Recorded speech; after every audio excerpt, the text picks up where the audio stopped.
Pada sistem dalam gambar ini, terdapat gesekan antara massa M1 dan massa M2. Terdapat gesekan juga antara massa M2 dan lantai. Besar koefisien gesekan, kita anggap koefisien statisnya sama dengan koefisien kinetisnya. Antara kedua permukaan itu sama, yaitu masing-masing bernilai mu. Katrol kita anggap tidak bermassa dan tali tidak dapat mulur. Kita akan menghitung berapa besar gaya luar F agar sistem dapat bergerak dengan kecepatan yang konstan. Jadi kita punya sistem yang terdiri atas dua massa yang kita letakkan di atas permukaan lantai. Yang pertama, massa yang paling bawah bermassa M2, kemudian di atas massa M2 ini terdapat massa M1. Kedua massa ini kemudian dihubungkan dengan tali, sebuah tali yang menghubungkan M1 dan M2 yang dilewatkan melalui sebuah katrol yang kita ikatkan di dinding. Jadi ini tali yang menghubungkan M1 dan M2 dibelokkan oleh katrol yang diikatkan ke dinding. Antara permukaan M1 dengan M2 ini terdapat gesekan dengan koefisien gesek mu. Koefisien gesek mu ini sama baik koefisien gesek kinetik maupun koefisien gesek statisnya sama-sama bernilai mu. Demikian halnya antara M2 dengan lantai ini juga memiliki gesekan dengan koefisien gesek statis yang sama dengan koefisien gesek kinetisnya juga bernilai mu. Jadi di permukaan ini, koefisien gesek statis dan kinetiknya mu, di permukaan sini, koefisien gesek statis dan kinetiknya juga mu. Lalu M2 ini kita tarik dengan gaya F, dan kita akan menghitung berapa besar gaya F ini untuk menyebabkan sistem kita ini bergerak dengan kecepatan yang konstan.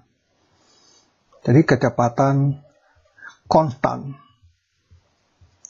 Kecepatan konstan ini berarti percepatan dari sistem kita sama dengan 0. Nah, kalau kita tarik benda M2 ini dengan gaya F ke sebelah kanan, maka tentu M1 ini akan bergerak ke sebelah kiri dengan percepatan A yang sama dengan 0 karena kita menginginkan kecepatannya konstan. Jika M2 bergerak ke sebelah kanan dengan percepatan A, maka M1 akan bergerak ke kiri dengan percepatan A. Karena kedua massa ini dihubungkan dengan tali. Tali ini dianggap tidak mulur, sehingga ketika M2 bergerak ke kanan, secara otomatis tali ini akan menarik M1 bergerak ke kiri dengan percepatan yang sama dengan percepatan M2 ini. Nah, berapa F? Untuk menghitung ini, tentu kita harus menggunakan hukum kedua Newton. Dan dalam menggunakan hukum kedua Newton ini, yang pertama yang harus kita lakukan adalah kita harus menggambarkan gaya-gaya yang bekerja pada masing-masing benda ini. Jadi langkah yang pertama adalah kita harus menggambarkan gaya-gaya yang bekerja pada setiap benda. Gambar gaya-gaya yang bekerja pada setiap benda kita sebut dengan diagram bebas benda. Kita akan menggambarkan diagram bebas benda tersebut mulai untuk benda M1. Jadi diagram bebas benda massa M1. M1, ingat yang kita gambarkan pada diagram bebas benda ini adalah gaya yang bekerja pada benda tersebut, bukan gaya yang dilakukan oleh benda tersebut. Jadi sekali lagi yang kita gambarkan pada diagram bebas benda ini adalah gaya yang bekerja pada benda tersebut, bukan gaya yang dikerjakan. Jadi gaya yang bekerja pada benda tersebut. Nah, yang pertama, tentu saja pada benda M1 ini bekerja gaya berat yang dilakukan oleh permukaan bumi terhadap benda ini. Itu kita sebut dengan gaya berat yang dinyatakan dengan M1 kali G.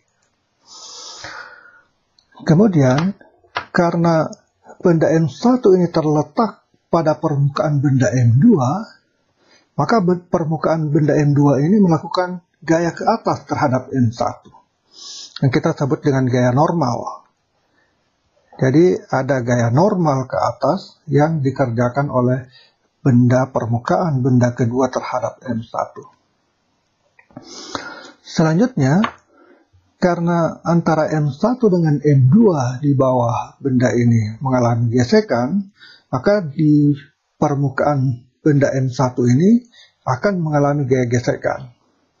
Kemana arah gesekannya? Tadi kita sudah melihat bahwa M1 ini memiliki kecenderungan bergerak ke sebelah kiri, berarti gaya gesekan yang bekerja pada M1 ini itu akan mengarah ke sebelah kanan. Sehingga di sini bekerja gaya gesek FG1 misalnya.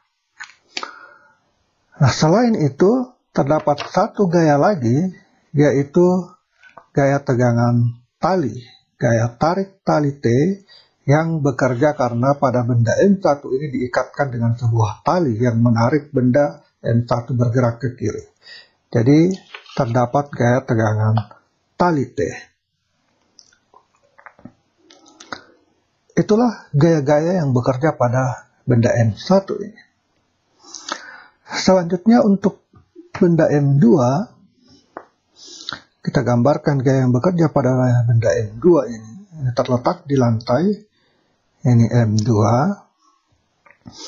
Seperti halnya pada M1, tentu pada M2 ini terdapat gaya berat, yaitu gaya yang dilakukan oleh bumi terhadap M2. Jadi M2 dikali G, kemudian karena dia terletak pada lantai ini melakukan gaya normal ke atas terhadap M2.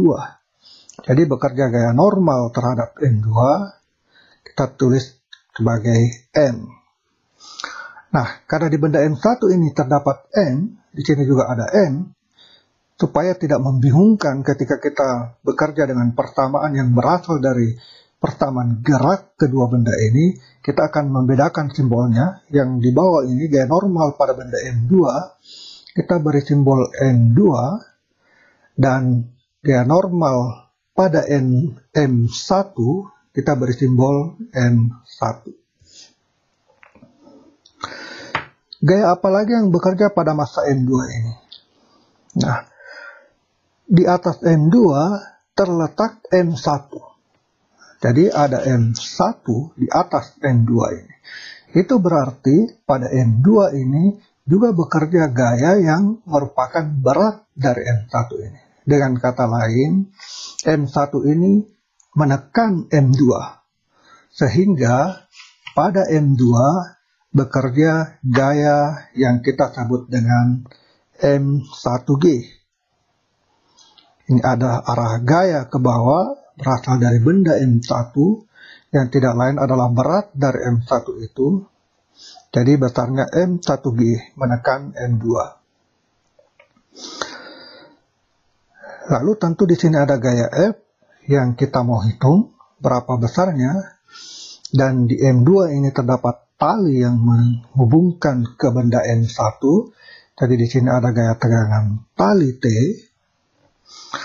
Nah, karena gaya tegangan tali di benda M2 ini besarnya diteruskan ke benda M1, maka T di sini sama dengan T yang ada di atas di sini. Jadi kita tidak perlu membedakan simbol antara T pada M2 dan simbol pada T di M1 karena keduanya adalah gaya yang besarnya sama. Selain gaya T ini, pada benda M2 juga terdapat gaya gesekan. Antara M2 dengan lantai terdapat gesekan, karena benda ini bergerak ke sebelah kanan, maka gaya gesekannya telah berarah ke sebelah kiri.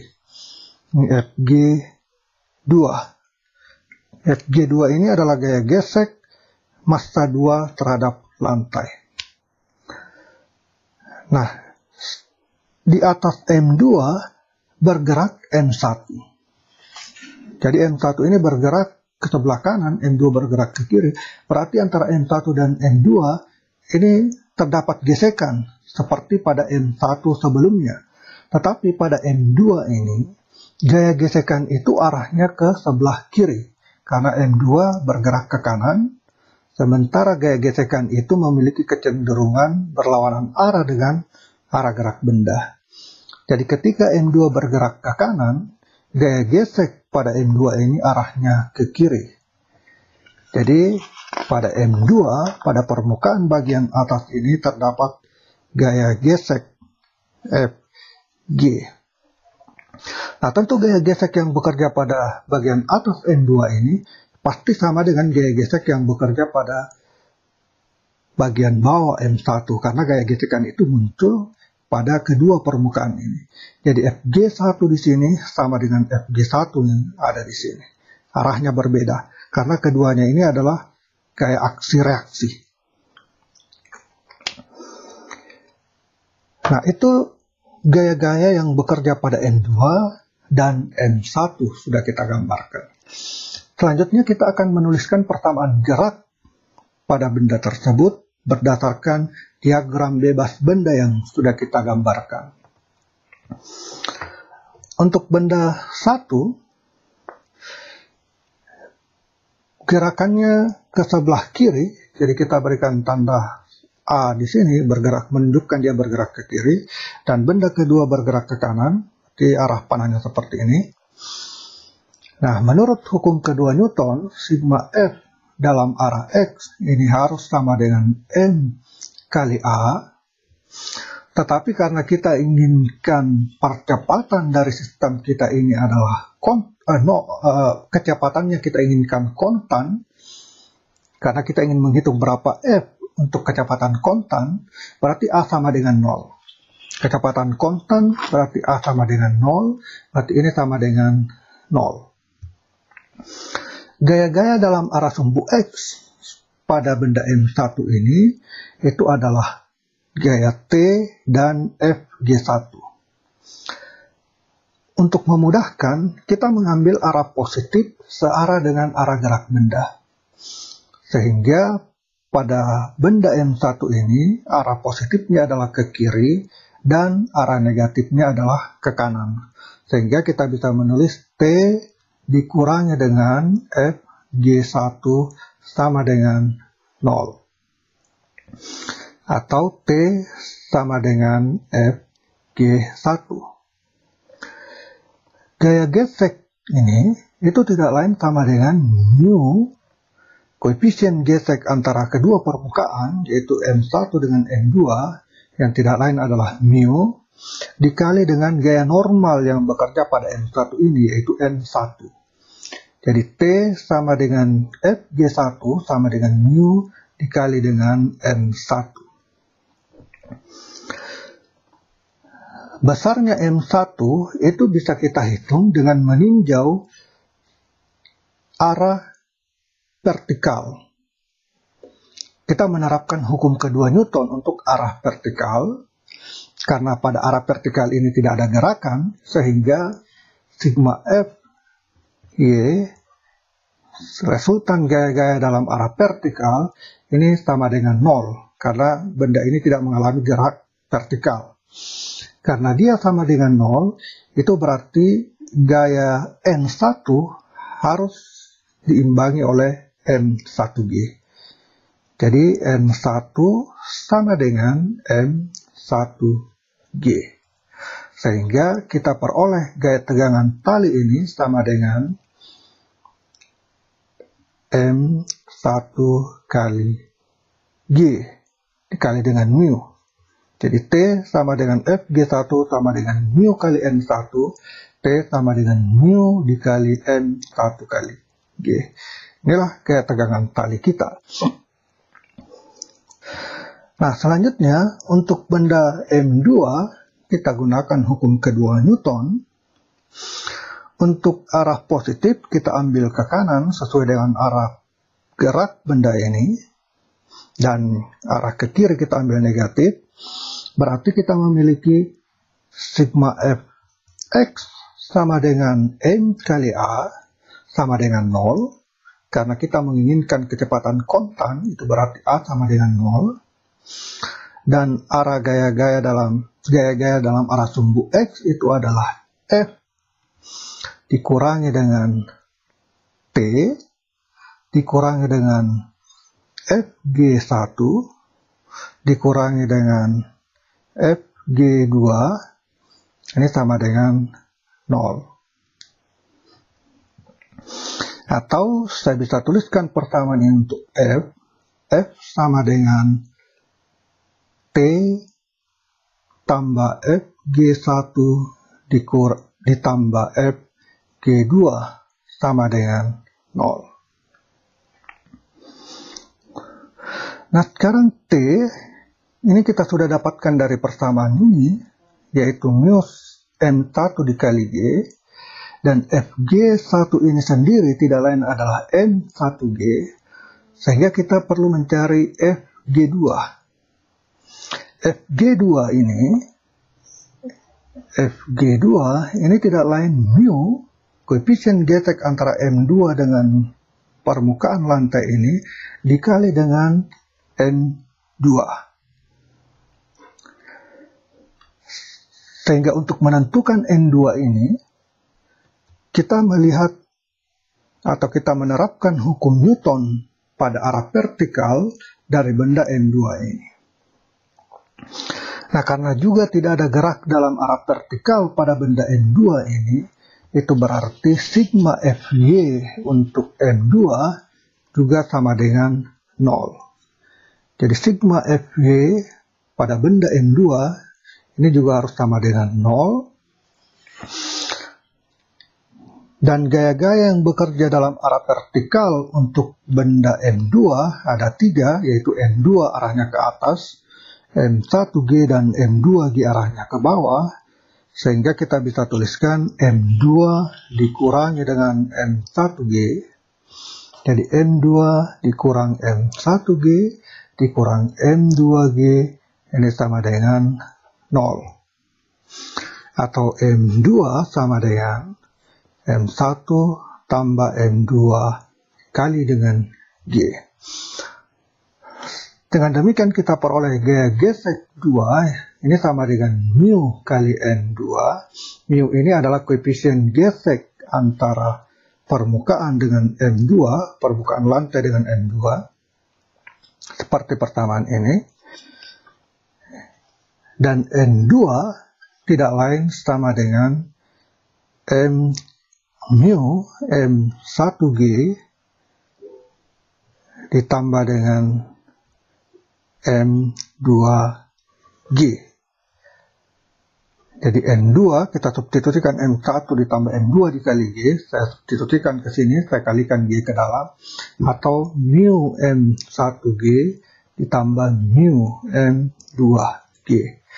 Sehingga gaya F kita, F ini yaitu gaya yang diperlukan untuk membuat sistem kita ini mengalami percepatan yang sama dengan 0, bergerak dengan kecepatan konstan adalah F sama dengan T ditambah Fg1 ditambah Fg2.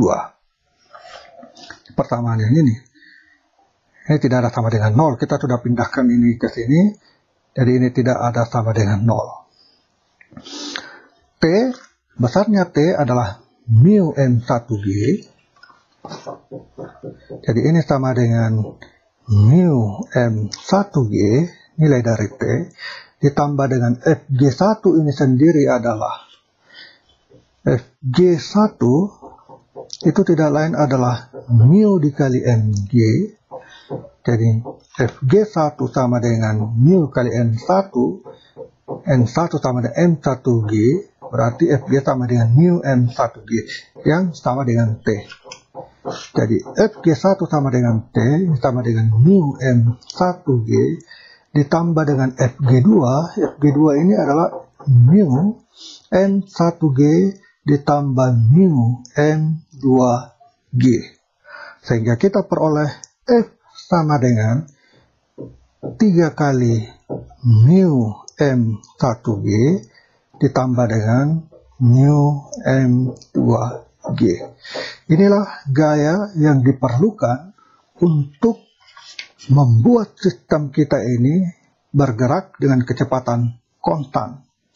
Jadi agar sistem kita ini bergerak dengan kecepatan konstan, yaitu bergerak dengan percepatan yang sama dengan 0, kita perlu mengerahkan gaya sebesar 3 mu M1G ditambah mu M2G. Hal mendasar yang harus diperhatikan dalam penyelesaian soal dinamika gerak seperti ini adalah menggambarkan diagram bebas dari benda tersebut. Ingat, yang kita gambarkan pada diagram bebas benda adalah gaya-gaya yang bekerja pada benda tersebut. Sekali lagi, yang harus kita gambarkan pada diagram bebas benda adalah gaya-gaya yang bekerja pada benda tersebut, bukan gaya yang dikerjakan atau yang dilakukan oleh benda itu.